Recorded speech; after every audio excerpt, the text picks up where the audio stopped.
Hello, welcome to the Seeking Heaven channel. I'm your host, Tamara Caulder Richardson. Hope you're having a great day, and I'm glad you're here. If you haven't subscribed, please subscribe to my channel, like, and make comments. Also, please sign up for my Ascension School Academy of Divine Wisdom.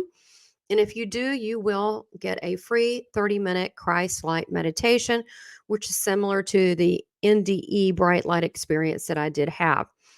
And if you're interested in a reading session, you can go to southernbellmedium.com and book your own private evidential or life path reading. And finally, to support this channel, you can either become a member or as well as go to the store. And I have some very cool merchandise at the Seeking Heaven channel store where I work for the Office of Christ, Rockstar C. They're really fun. So check them out.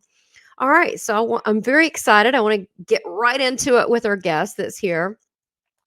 So we have someone today that it's going to be really interesting. We have a spiritually transformative experiencer. Let me tell you a little bit about him, and that would be Dick Densies. So what I want to tell you about is that Dick and I met through he's putting together this directory of speakers, and we ended up meeting. And I thought he would be fascinating and someone that you'd be interested in. He has a spiritually transformative experience he wants to tell you about, what led him on his path. But he is also a big NDE researcher and has learned a lot from that. And he's going to share that with us, as well as he was he's a pastor, and he's a former pastor, although he still pastors, I believe. But anyway, he was a former hospice chaplain. So I want to learn from him myself you know what you could learn from his experience of working with the dying. So let me bring Dick on. Dick, great to see you. Thank you. Thank you for hosting this session. Yes, we've had fun beforehand. So I really want to share you with the world. I want people to hear your story, and we can really learn a lot by the things that you've learned that you could pass along from working with near-death experiencers. And I know you're also heavily involved with the International Association of Near-Death Studies, especially in the Virginia Beach area. And you also you're involved with home churching, which I think is a great idea. Very, very innovative. We should get back to our roots on that. So I wanted you to just start from wherever you feel like where the start is with your spiritual journey, and how that opened you up to all of this. I had an experience about 63 years ago that changed my life and propelled me into the future. And I'm still operating from the energy of that experience. Wow. It was while I was in high school. Prior to that, I had grown up. My family moved from neighborhood to neighborhood, and I never really developed much of a positive peer group because we were always moving. And I didn't feel that close to my family either. I felt like my soul was searching for fulfillment. And one day at high school, I was in the 10th grade, an upperclassman came to me and gave me a tract. It was a little folded piece of paper, and it said, "Do you want to go to heaven?" And I thought, yeah, that'd be a good idea. And he said, all you Yeah. have to do is ask Jesus to come into your heart. And I said, okay, I can do that. So we stepped off the sidewalk to the paddleball court, and we prayed. And I asked Jesus to come into my heart, and that was it. Nothing seemed to happen immediately. I was welcomed into the Youth for Christ group that met at that school. It was MacArthur High School in West Hollywood, Florida. The year was probably 1960. And things changed for me. All of a sudden, I had a positive and supportive peer group. Not only did the kids in my peers welcome and support me, but even their families were welcoming to me, which was really unusual. And I felt really good about it. It happened that I was wondering about God. I had asked God to maybe show me a shooting star, and that would prove that God existed. I was looking out my bedroom window one time. I didn't see a star, and I knew that that didn't prove anything, but I was asking. And I think that the upperclassmen who came to visit with me and invite me to ask Jesus into my heart was the answer to that prayer. I continued with Youth for Christ. I would go to Youth for Christ rallies and meetings, and even attended a church of one of the members. At this particular rally, Jerry Burleson was the leader of Youth for Christ in West Hollywood, Florida, in that area. And he was singing on stage, sitting by myself in a church. And all of a sudden, I was filled with the most wonderful feeling of joy and happiness, something I had never really experienced before. I could not explain it. That's what we call today a spiritually transformative experience. Mm-hmm. But from that time on, for the next several months, I was completely filled with joy and happiness. I felt like I was walking on air. Things changed for me in every area. All of a sudden, I seemed to be able to understand the Bible when I read it. I'd asked for one when I was 12 years of age, and I would open it, and it didn't make any sense to me. But now, when I opened it, I understood what I was reading, and I loved it. I enjoyed the fellowship with the Youth for Christ members. My grades in school were average until that time, and then all of a sudden, I was on the honor roll because everything changed. I was very happy. My upperclassmen, that happened in the 10th grade. The 11th grade and 12th grade sustained that energy. The upperclassmen went off to Nyack Missionary College, and I wanted to follow him. I wanted to be a pastor. If this change could bring such happiness to me, I wanted to be in a position where I could share it with others. And I thought the best place would be as a pastor of a church. So I continued following the course into ministry. I went to Nyack Missionary College. Years later, I went to Gordon Conwell Seminary in South Hamilton, Massachusetts, and I entered the ministry in the United Church of Christ. Over the next 26 years, I served probably 7 churches in various capacities, and I tried to share the love of Christ that I had experienced with as many people as possible. We learned to preach from the Bible. At the seminary, we would take a verse of scripture and try to elaborate on it and what it meant for the people who first read it and what it would mean for us. And I always focused on scriptures that chose love. And right. I enjoyed my ministry. I didn't always see eye to eye with people in the church. In 1970, around that year, I happened upon the book Life After Life by Raymond Moody in a thrift store. And I thought there's some similarities to what Moody is telling about and the Bible. For example, God exists, angels exist, life beyond exists. Let's see what I could do to learn about this. And I think people in the pew might be interested to hear it. Well, they might have been interested to hear it, but more people were interested not to hear it because they're sort of stuck in the Bible. So we put that aside. There wasn't much else written about near-death experience back in that early day.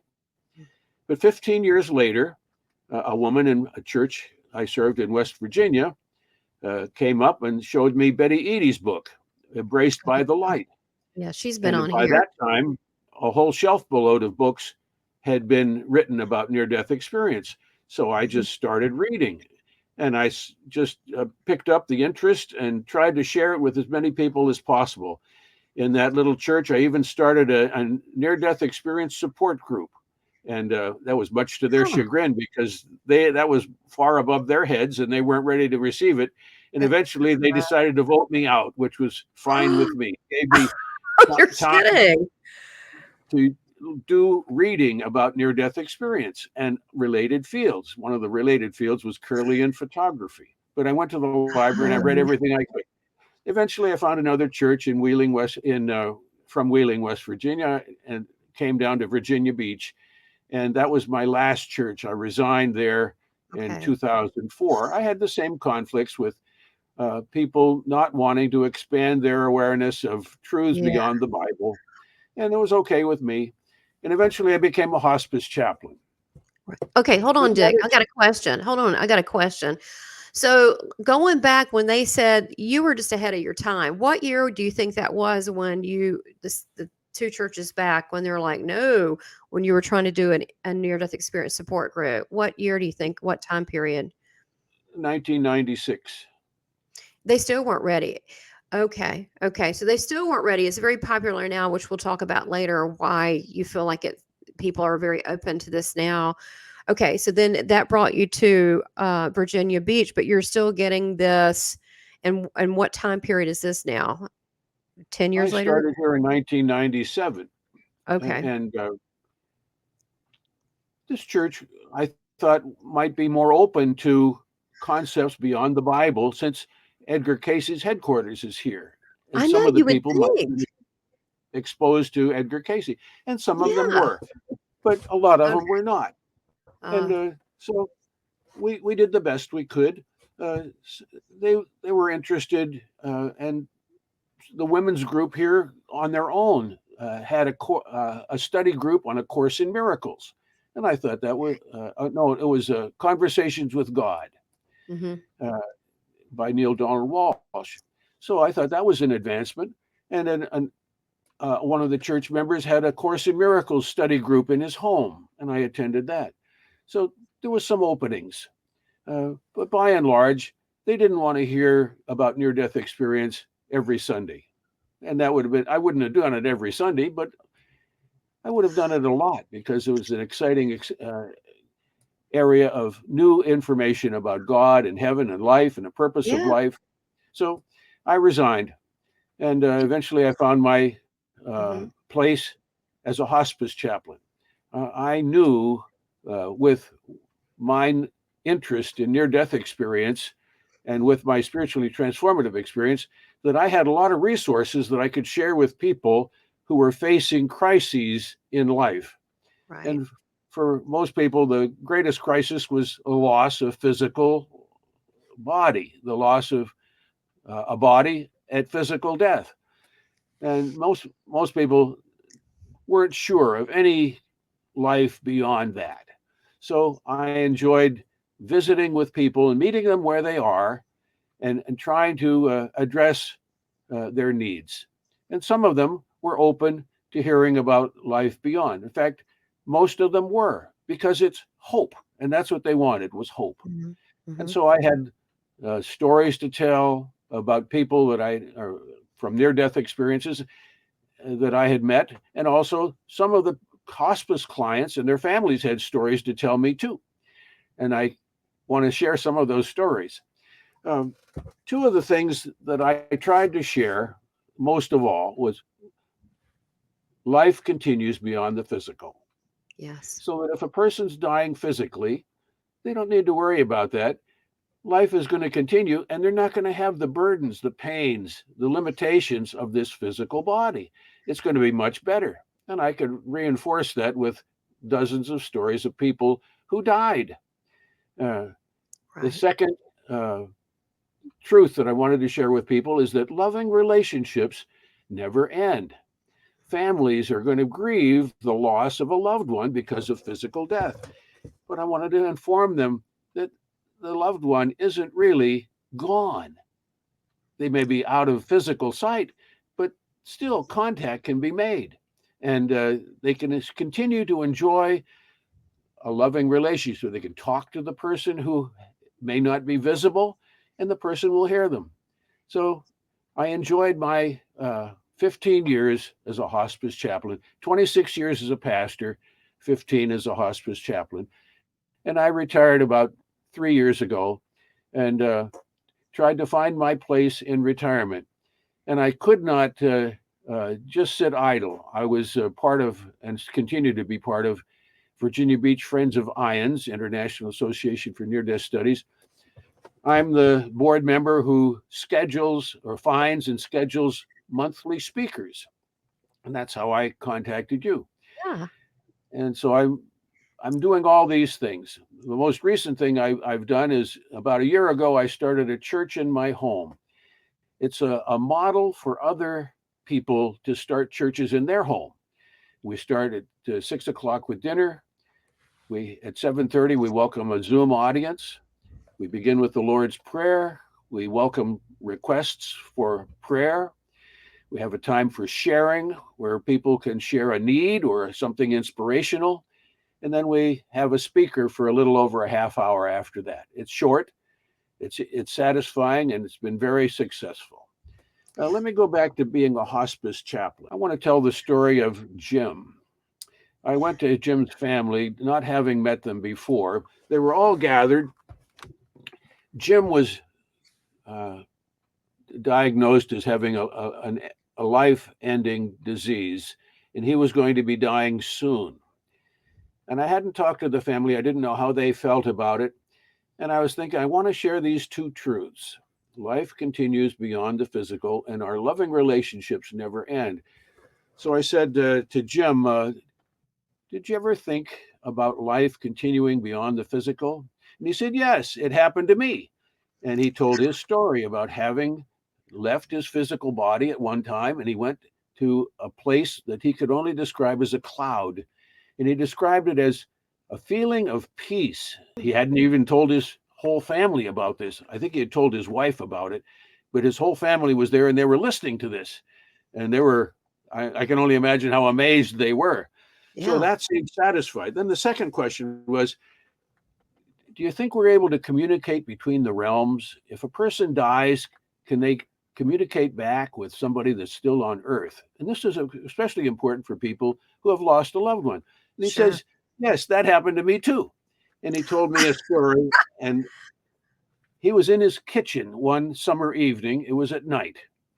The main wooden door was open, but the screen door was closed so that the bugs wouldn't get in. And he looked down the pathway, which was behind the house by the kitchen, and a friend who had died in an automobile accident in high school came walking up the path. And he saw his friend and he said, what are you doing here? And his friend said, I asked God if I could come and visit with you and just see how you're doing. And God said, okay, so here I am. And so they had to talk about 5 minutes back and forth through the screen door. And then his friend turned around and walked away and disappeared. So Jim knew, and his whole family knew, that communication can continue beyond the physical. And I think that's one of the most amazing stories I remember from being a hospice chaplain. So he could so he saw him as like us through the screen. Right. It was in a physical, as if he were in a physical form. Right. And that's not unusual. Bill Guggenheim and his wife Judy wrote a book called Hello from Heaven, and they include lots of these stories in that book. And I used to carry that book with me when I visit my hospice hospice clients. That's a great One idea. woman was 100 years old, and she had lost her son many years ago, and she didn't know where he was or if they could communicate. So we went through the book Hello from Heaven chapter by chapter in the visits that I made to her, and she listened to every story. And I felt so good that I could share that book with her. That's a wonderful idea to bring that along. Don't you feel that after all these years of having like near death experience speakers, being around this topic and really throwing yourself most of your life into this afterlife topic, that that even the common person has had some type, either small to large, experience with a loved one crossing over? I'm finding that when I would ask the question, a lot of people would say yes. I Hmm. visited a woman who was a hospice client. She was in her 80s, and she had lost her husband. Uh, he had died years before. He was abusive to her during their marriage, and then he died. Well, I asked her the question. I said, do you believe in communication between the realms? And she said, yes. My husband died, but after he died, he kept appearing to me, kneeling at my bedside, and he was asking for forgiveness. Wow. And I didn't know what to do with that, she said, until finally he kept coming and asking, and I forgave him. And after that, he stopped coming. So giving forgiveness is really important for the late husband and important for her. But there was a Right. story. She had not really told this to anybody but did to me because I asked. Yeah. So the common person likely has such an experience, and they haven't talked about it because Right. sometimes people think they're crazy. Right. They don't ask. But I think if you ask people, even people that are skeptics, they've all had some type of experience. To me, it feels natural. I don't know what you think, that we have these loving relationships, family members, friends, and then at some point, one of us is going to cross over, somebody is. And that love bond, I found, especially being a medium, I've been this way since birth. I don't have any filters that it makes sense, because why would God put all these people in our lives that we love each other, and then what? That's the end of it? I mean, it doesn't make sense to me. That love still continues. So that does hit up against a lot of times. And I don't know, you being a pastor, if you've gotten that from people that the whole, people that are dead and the medium thing and it's evil. I don't see it like that. I see that they're not dead. They're very much so more alive than us, and they're in the realm of God. How do you usually Right. respond when you hear things like that? And do you feel like that people are more open than they have been in the past? The traditional church frowns on contact and forbids contact with any mediums or contact with the dead. And they always go back to Samuel appearing to King Saul Hmm. through the witch, and witchcraft was forbidden. So I wanted to test this out. And years ago in my church, I met a woman, first name Joanne, and she was a medium. And I Hmm. wanted to find out more about being a medium and all of that. So I had several readings with her, and my evaluation and assessment at the end was her soul group wanted to provide whatever information they had, and they had all the information, but whatever information they knew about a person and their resources to enable that person to live a happy and a full life. Hmm. That's a good intention. And so I Yes. tested it out with other psychics, and I found the same thing. Um, my thought is, and my belief is, God gives us all an amount of energy, life energy, and we can use that for good or for evil. And Yes. psychic mediums are people who are gifted to be able to use their psychic gift to communicate between the realms. And uh, I haven't found anyone that uses it for evil, but I find them, they use it for good. And so I discount Yes. that scriptural warning about spirits or mediums. It's good to test the spirits, as John said in First John, and I've tested them. And I think you can trust that explore a relationship with a medium and get good answers because they want to provide what is available to you to improve and enhance your life. Well, thank you for saying that. I think the other aspect, my point of view on that, is many people that are truly born mediums did not want this gift because of for fear what people would think. But it was Jesus that came to me many years ago, and he said it's time to use your abilities because people are grieving, and you need to help them. This will help people and give them peace. And I think that that's what people that have this gift, they just don't have that filter between the realms, and that they're able to do that. But I don't see them as dead. I certainly don't see them as witches, because that's a practice that has nothing to do if you're born with this ability. But um, to me, it's we have these bodies right now, but in essence, we are just spirit. So I don't see spirit people and us as being that different, except for most of them that I talk to are at peace, and they come from a higher vibration, whether they were an alcoholic or an abuser. They're not that anymore. And so it's It's something that we can learn from people that have crossed over. Especially the story that you gave about the husband that wanted forgiveness. That comes through a lot in readings. People that want forgiveness, and it's usually those because their soul wants to move on, and they also apologize. Sometimes they'll actually apologize that the only time they will is when they cross over. They might not have done that in life, but once they cross over, they're at a different place. They're more humbled. So tell us about with all these near death experiencers that you've interviewed, that you've been around, that you've known, you've spoken to. What do you feel what is a hopeful message that you've derived from speaking to many NDErs? Well, I want to say something before that. Sure. I want to talk a bit about developing psychic abilities. Now, Okay. you've had 6 near-death experiences, and layer upon layer, the channel between the spiritual realm and the physical realm opened up for you.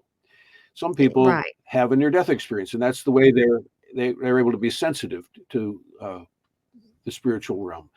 Other Mhm. people seem to be born with it, and it's part of their heritage. Their mother or grandmother may have had it. Yeah, mine was Some too. people develop a psychic ability because they wanted to develop it. They didn't have it. Nobody in their family had it, but they decided they were going to meditate and pray, journal their dreams perhaps, and they grow into it and they get better and better all the time. I believe that everybody needs to express their gift. God gives us an energy, and people often have this energy and have a gift, but they don't want to express it for fear that they'll be Yeah, rejected or you're condemned. right. But that's not, that's, if you hide your gift, you're hiding the light from people. Jesus said, nobody lights a Oh, so candle and true. puts it under a bushel. So I'm Yes. now, you were asking about what do I see That's as hopeful the about all this. long-term Yeah. effect of near-death experience. The age of the church is ending. If we look Mhm. back in the biblical history, theologians will say there was a time in which uh, God called Abraham and said, uh, "Your seed will bless the earth, and you'll be the chosen people."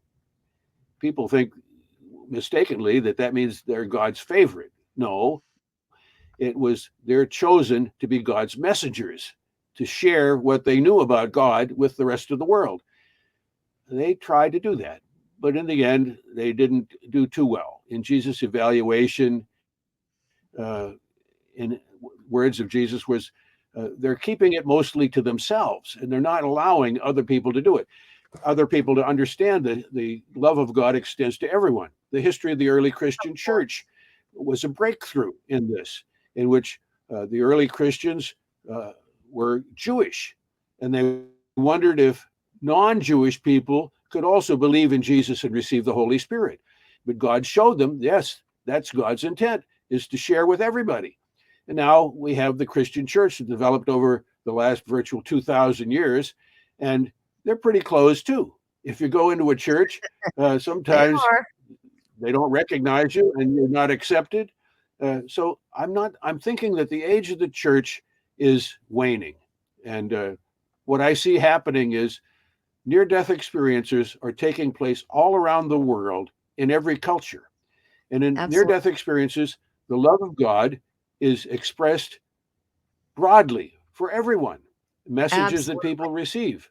Uh, And so, what I feel is going to be happening very rapidly, and you could see it happening. It's become mainstream already. Near death experience is going to Mhm. become a source of information about God and our relationship in God. And I see near death experience uh, being the common denominator that could and will unite people spiritually. Not that they will lose their tradition, but they'll be able to see beyond their tradition, that every tradition is inspired by messengers from God.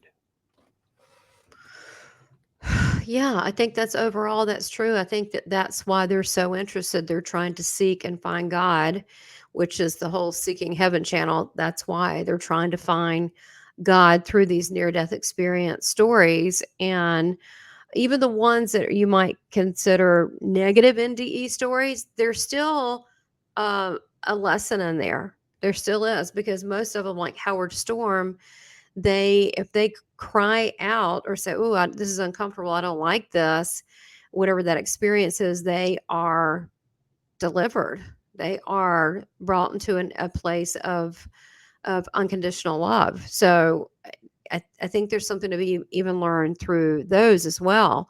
But I think the problem that I see, and I don't know what you feel about this, Dick, but it seems so much these days that people focus on separation. Oh, um, you're Jewish, you're Catholic, you're not, you're atheist.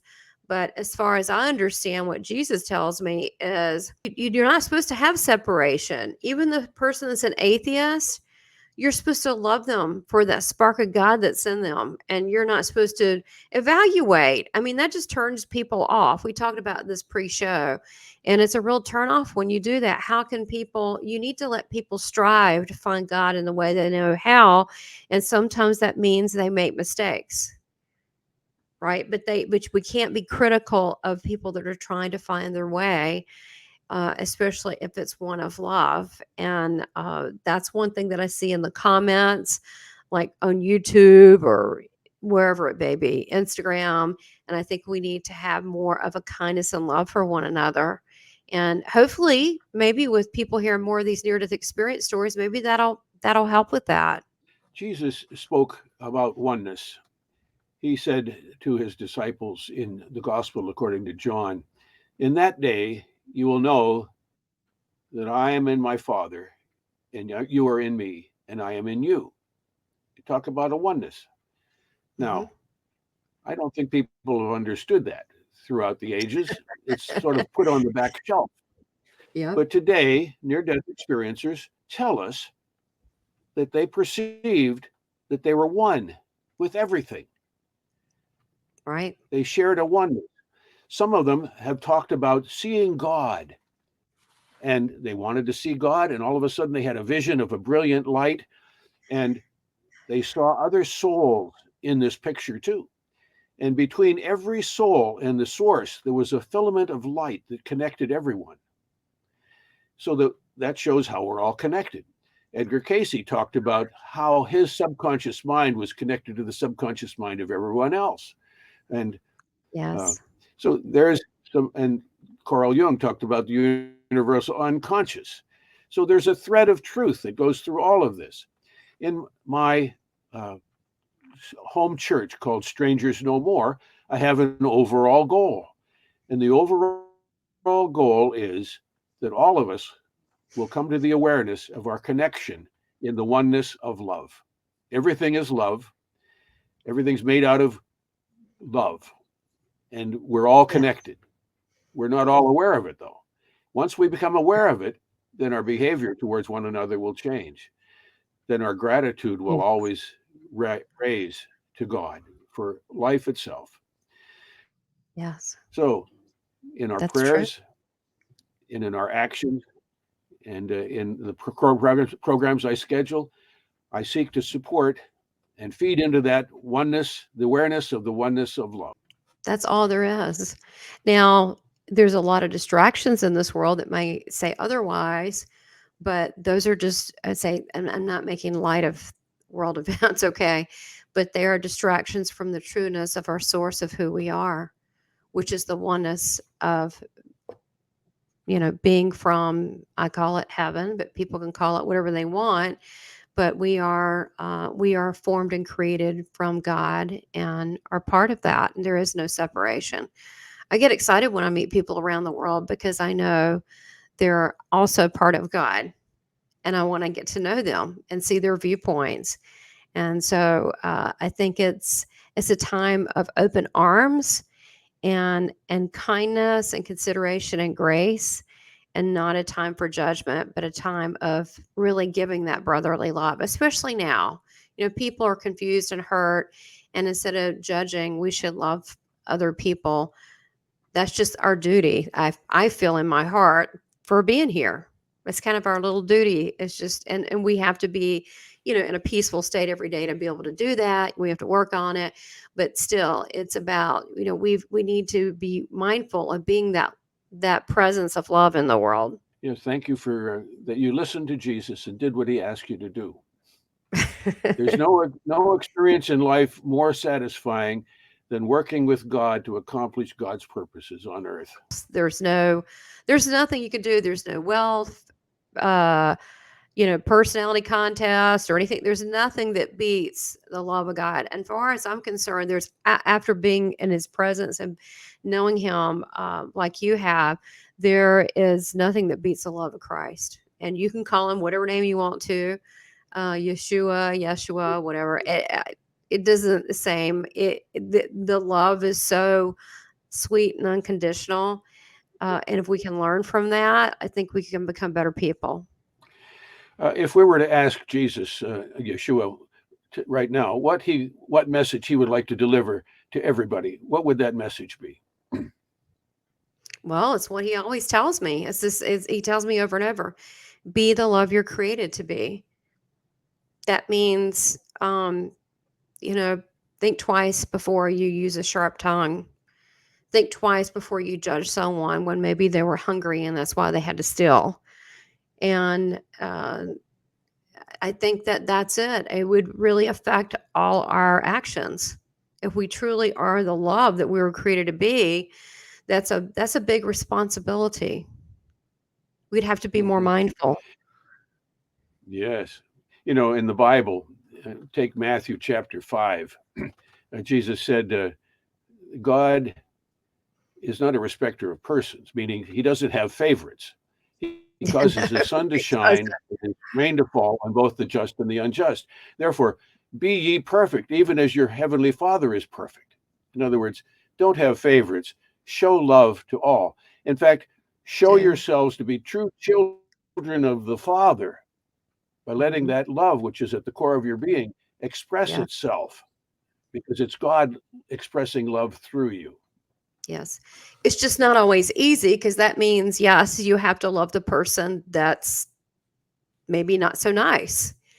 It's challenging at times, but sometimes I have to take a deep breath and go, okay, I need a little help on this. How am I going to approach this with people that are difficult, or worse, maybe they're just what you would describe as not a nice person. And so we do have challenges, there's no doubt, but I think that just striving toward that is that's good. Striving toward that. There's certain things that I tell Jesus I don't think I can do. And that would be, like someone that's a, mass murderer and like loving them regardless. Cause I know he does. I don't think I'm at that level. I'm still in confusion or how do you convert that, that upset into love. And so, but he's like that. That's why I always say it's important for myself anyway, to cling very close to him because he helps purify my thoughts. You've learned through all this, for being a pastor to people, you're such a forerunner with this near-death experience and just getting people closer to God, trying to help the dying. And here you are, you're still pushing through. Now you're trying to come up with this new model for the church, which I commend you, because so many people are frustrated to go to church because they just sit there.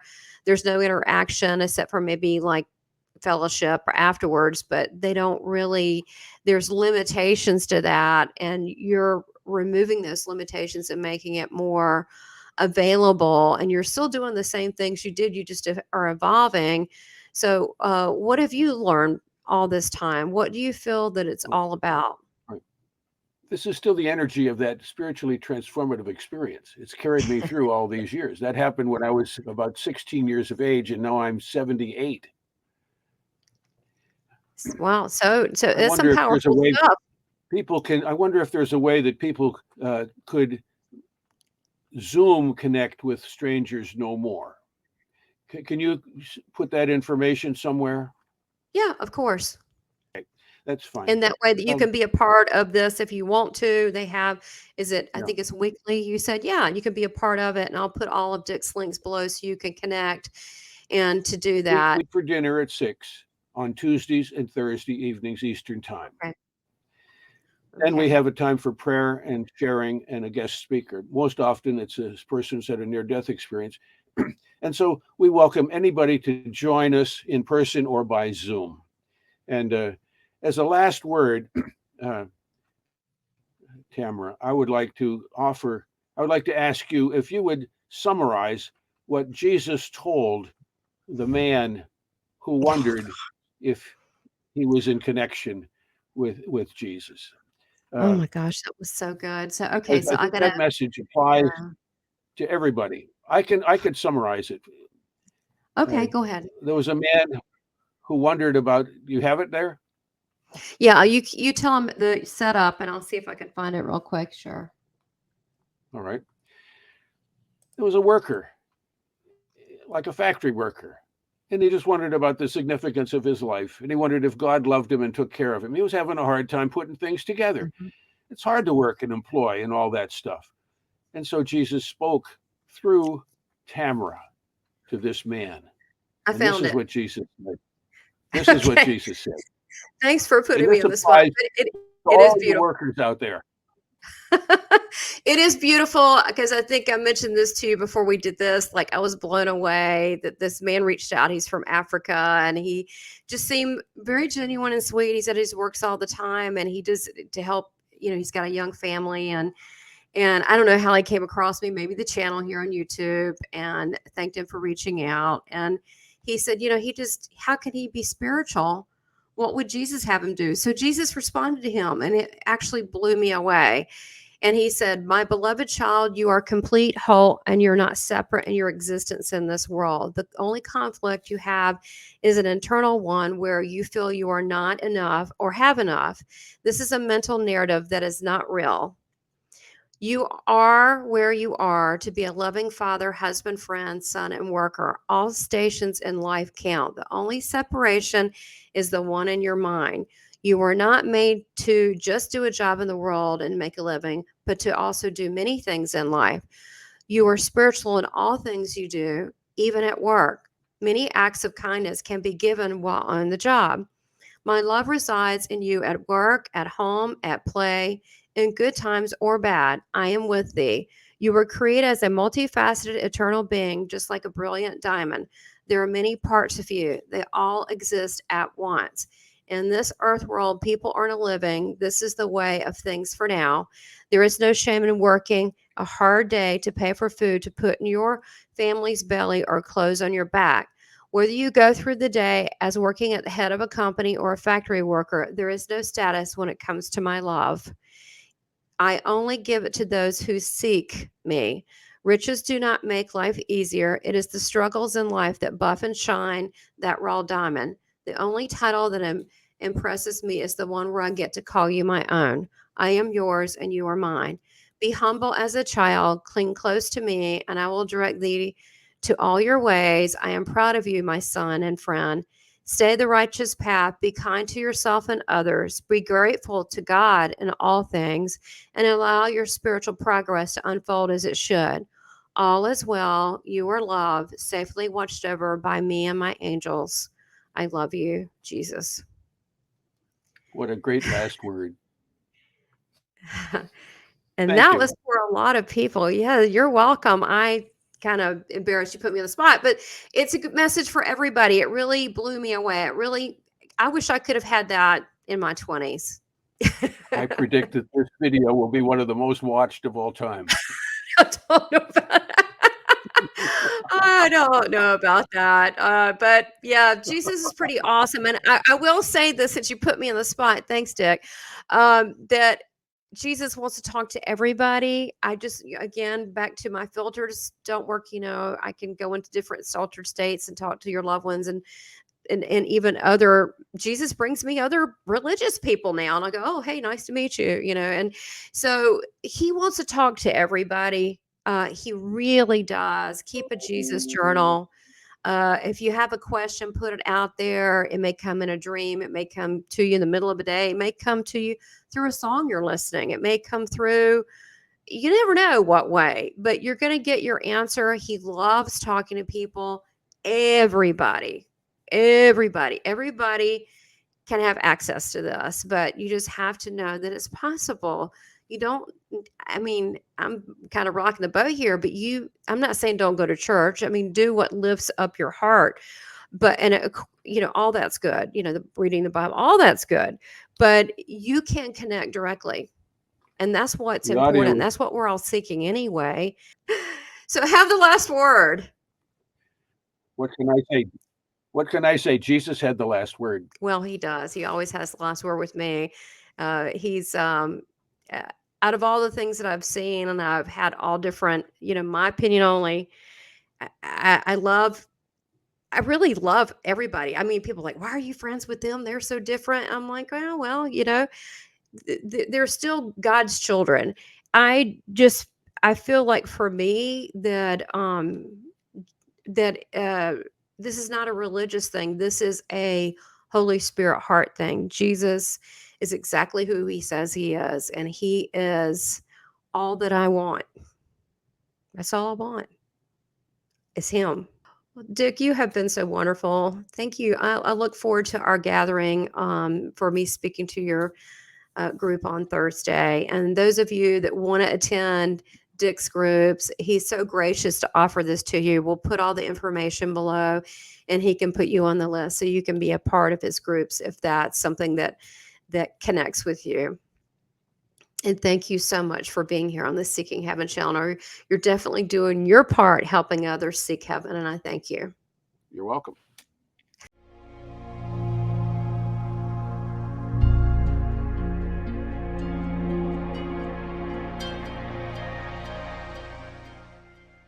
Please subscribe, like, and make comments, and support this channel by becoming a member.